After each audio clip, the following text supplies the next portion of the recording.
Hi guys, ari kita subong sa May Haro Plaza.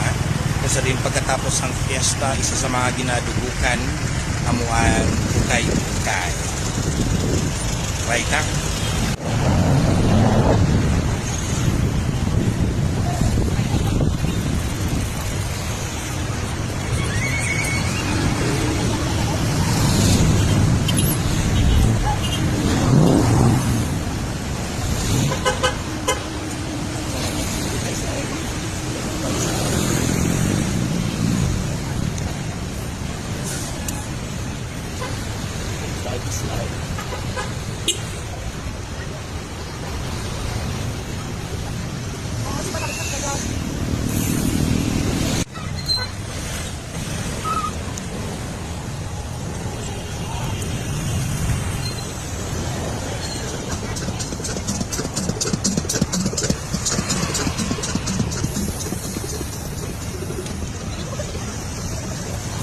And isa sa aton mga listeners sa Talk to Papa na Talk to Mama pa si